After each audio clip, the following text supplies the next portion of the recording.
getting back another player that's a much lower cap hit. Which means there's a third team involved here. Right. Or it's just... Or just another deal that has to be done at the same time. Correct. And so, which works, because at least now, if this deal is done tomorrow, if it's basically done today, but if it gets finalized tomorrow, you still have, 5 days to really get that done.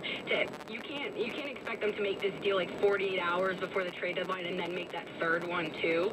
So there's, phone calls back and forth. Like, it's just crazy. But, I mean, you're going to have to do something. And so it'll be interesting to see how the Golden Knights kind of finagle this. I don't want to speculate on it until this trade goes through fully. But you're most likely going to be giving up one of your forwards just because we were talking about shoring up the defensive core. There's not going to be a lot of takers for those players, and you need every single one that you can get. So it's more than likely either going to be one of those young guys, maybe one of those defensemen, or one of the prospects in the pool. And the Golden Knights have a great prospect. We'll have tons of picks at their disposal over the next couple of drafts by either fleecing people in the expansion draft a couple of years ago, or when they traded Gusev to New Jersey. I mean, they have in 2021 they have 3 first-round picks, and so they have all 3 of their first-round picks over the next 3 years. If you're looking to get somebody who is more money, for a big name with a forward, I'm not really sure, but if you're trying to get, like, Matt Dumba is another defenseman that's on the chopping block for the Minnesota Wild right now. You are going to have to send at least a first-round pick and probably a player for him. But that just shows you how crazy this trade deadline is going to be, because I don't know what 100% of the logistics last year, but I'm pretty sure Mark Stone last year traded for, like, a second-round pick, 2 players to, like, plug and play as, like, third, fourth liners, and then they did that. Like, that doesn't make sense. Like, that doesn't make sense, but it's just the timing and the supply and the demand thing. But regardless, if they bring Martinez in, there's going to be somebody on this roster who's a mainstay that's probably going to have to head out. Right now, if this deal gets done with Los Angeles, as reported by TSN, and as they move forward on this, where it feels like there's a lot of momentum on this deal, the Kings do play the Knights on March 1st. You don't say. Just a couple of weeks away. Not too far away. Yes, Here or there? Yes, it would be here. Yeah, it's here. Okay. All right. So they would at least have to save the tribute video till next year. Yeah, it would be the last time the 2 teams meet. Right on. No, but this is you need them to be in the mix. You don't want to be the last person in the musical chairs without a chair. You cannot have this.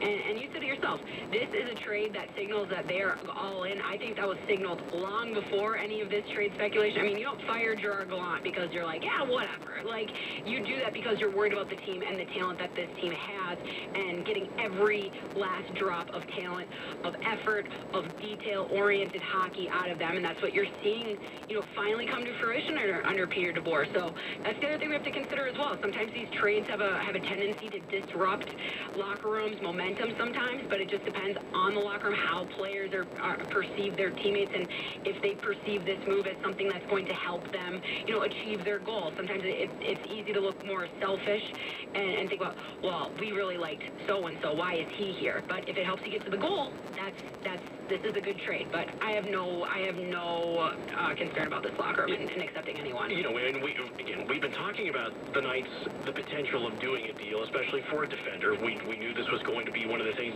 Last night, you and I were both at the game yesterday. And we saw them get the 3-2 win over the Caps and giving up 2. They were power play goals, but they did give up 2 goals. They gave up 2 goals in that third period. Do you think anything in that third period signaled to the front office saying, you know what, we probably should get something done now, because it felt like we were holding off a Capitals team that really maybe needed 2 or 3 more minutes in the period to maybe tie things up?